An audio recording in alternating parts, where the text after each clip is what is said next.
Hey, thanks for joining me. Hope you're doing well.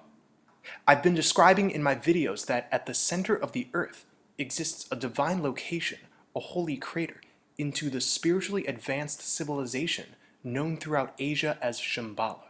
Similarly, Hebrew legends speak of a place called Luz, which is described as an underground city near a sacred mountain called the Abode of Immortality. This name, Luz, was originally that of the place where Jacob had his dream known as Jacob's Ladder, and which he subsequently called Bethel, or House of God. It's said that the angel of death could not enter this city, and wielded no power over it, and by a rather singular and very significant convergence, some locate it near the mystical High Hara, the Persian analog of Mount Meru, the Axis Mundi, the central pillar. Near Luz, there is purported to be an almond tree, at the base of which is a hollow through which one enters an underground passage which leads to the completely hidden sacred city. There is the Hebrew idea of an indestructible bone found in the spine, to which the soul is linked to until resurrection, and this bone is called Luz. Luz also means kernel, so as the kernel contains the germ, and as the bone contains the marrow, so this Luz contains the elements necessary for the restoration of the being, and this restoration will be effected under the influence of a celestial dew that will revivify the bones. Whether or not this Hebrew idea metaphysically has any true credence, it doesn't matter. The point is, Luz, being imperishable, is the supposed hidden kernel of immortality in the human being, just as the city of the same name is the hidden abode of immortality. Andrew Thomas, author of Shambhala Oasis of Light, writes, "This remarkable kingdom reputedly exists both above and below ground, with a network of tunnels hundreds of miles long. Cars of strange design flash along their length, and they are illuminated by a brilliant light which affords growth to the grains and vegetables, and long life without disease to the people." In the years between 1923 and 1928, Nicholas Roerich, a Russian explorer and mystic, led an expedition across the Gobi Desert to the Altai Mountain, a journey which covered 15,500 miles across 35 of the world's highest mountain passes. It's rumored that Roerich may have been on a mission to find and return what was said to be part of the sacred Chintamani stone, which was believed to be fallen from the stars. It's a wish-fulfilling jewel of Tibetan and Hindu lore. For the Hindus, this mystical gem was involved with the myth of Ganesha, the elephant god who is said to grant wishes and remove obstacles. And for the Tibetans, the Chintamani stone was a sacred gem fallen from heaven, kept in the land of Shambhala. The stone is said to possess occult properties, capable of giving telepathic inner guidance and affecting a transformation of consciousness to those in contact with it. In fact, it's theorized that the Philosopher's Stone, the Holy Grail, and the Chintamani stone are one and the same. And the Holy Grail, as I've explained in various past videos, is an allegory that is directly talking about the Holy Land at the center.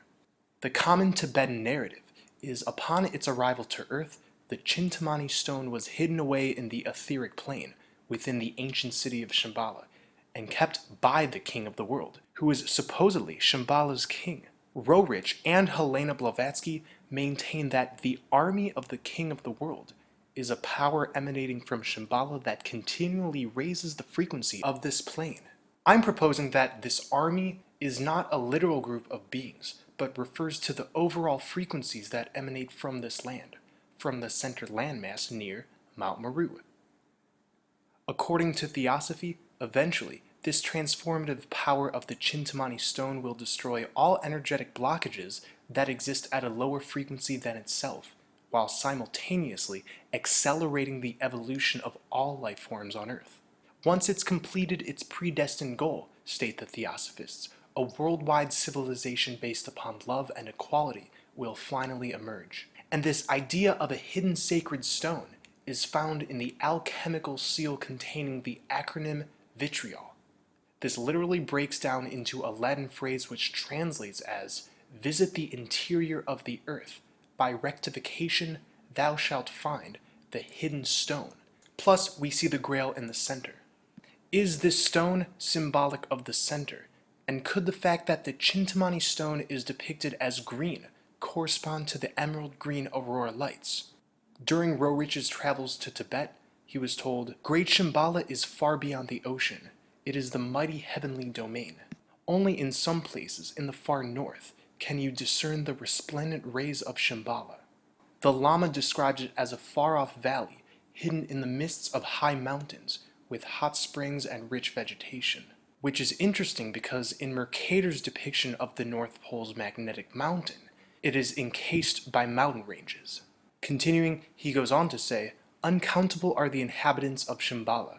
Numerous are the splendid new forces and achievements which are being prepared there for humanity." This Lama confirmed that messengers from Shambhala are at work in the world, and that even the ruler of this great kingdom sometime appears in a human form. He stressed that the secrets of Shambhala are well guarded, and that it is impossible for anybody to reach this kingdom unless their karma is cleared and if they are called.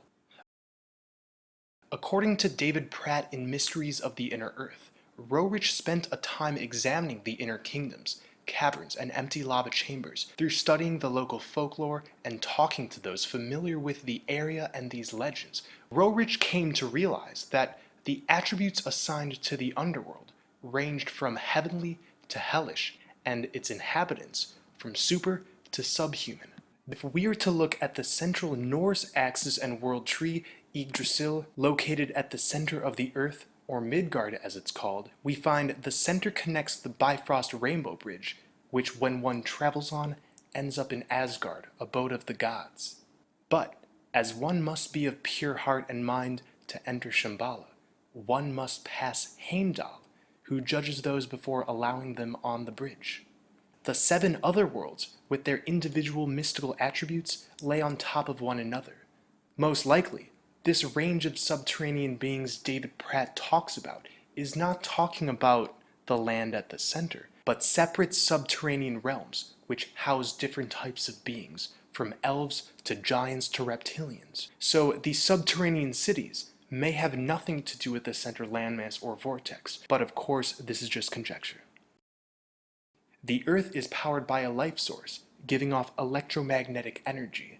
This energy, coming from the black sun in the form of the aurora rays, is distributed through the body through the veins which we call ley lines, giving life to everything.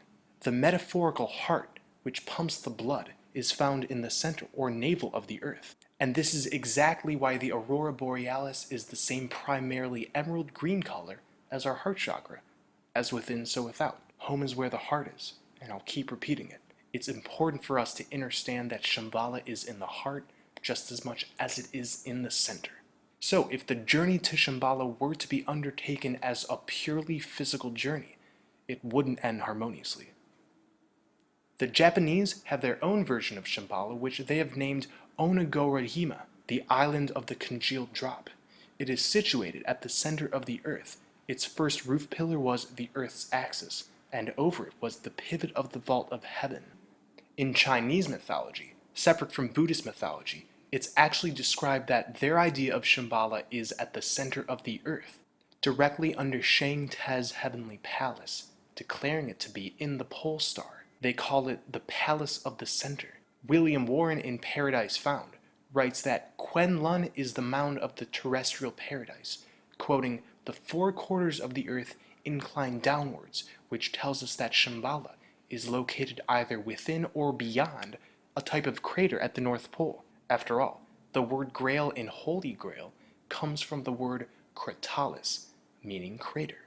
This land in the Bhagavad Gita is the blissful land of the sages towards which Arjuna, the warrior prince, traveled in search of enlightenment. It's said that magic fruit trees yielded the nectar of immortality. It is one of the 4 regions surrounding Mount Meru, and it is the homeland of the Siddhas, enlightened yogis famed for their miraculous powers. Miguel Serrano echoes this, saying, "In this interior earth are the cities of Agartha, Shambhala, and the Caesars, inhabited by the immortal Siddhas. There the Golden Age still exists."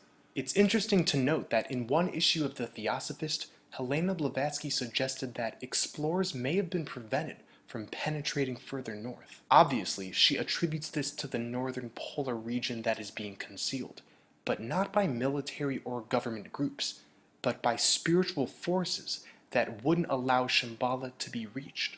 Thus, to reach our original homeland, we must reorient our lives and develop ourselves, experiencing constant unraveling and ascension through unifying intentions, meditative practices, and clearing karma. To find Shambhala, we need not just knowledge of our physical universe, of the exoteric, but also a map of our inner sanctuary as well, the esoteric. In Plato's Phaedo, Socrates describes a different earth, a place of brighter and clearer colors, a fair region in which everything grows more beautifully than any here. It's a land of smoother, more transparent stones, of abundant jaspers, emeralds, and other jewels uncorrupted by the corrosions of our world. There is no disease there, and the people live much longer than we do, and have sight, hearing, and all other senses in greatest perfection. And I quote, "They have temples and sacred places in which the gods really dwell, and they hear their voices and receive their answers. There is a chasm, which is the vastest of them all, and pierces right through the whole earth. The ether is to them what the air is to us." And this leads to the idea that Shambhala harmonizes at a different frequency, closer to the depths of the etheric realm, and therefore closer to a world of more instant manifestation. According to French scholar Henry Corbin, in his book The Man of Light in Iranian Sufism, one of the major themes in Sufi literature is the quest for the Orient. This supersensory mystical Orient, the place of the origin and of the return, object of the eternal quest, is at the heavenly pole. It is the pole at the extreme north, so far off that it is the threshold of the dimension beyond. Only an ascensional progress can lead toward this cosmic north chosen as a point of orientation. As his spiritual body evolves, the Sufi feels as if he is rising up from within a well, and nearing its mouth, he gradually perceives the emerald light of the heavenly earth, the 8th climb in the cosmic north, said to be halfway between heaven and our physical earth. This corresponds to the diagrams given in Na's Book of the Resurrection, that the North Pole microcosmically is located by our 8th chakra, a void, a black hole into new realms. When we finally raise our awareness and ability to be sovereign in our lives to the utmost extent, we climb up Jacob's ladder. The journey to Shambhala begins, and upon literally landing on the center landmass, the 8th chakra gets closer and closer to the black sun, where, if we choose, can exit this entire matrix. I hope all of you are staying well and balanced. Thank you for watching, and until next time, I love you all.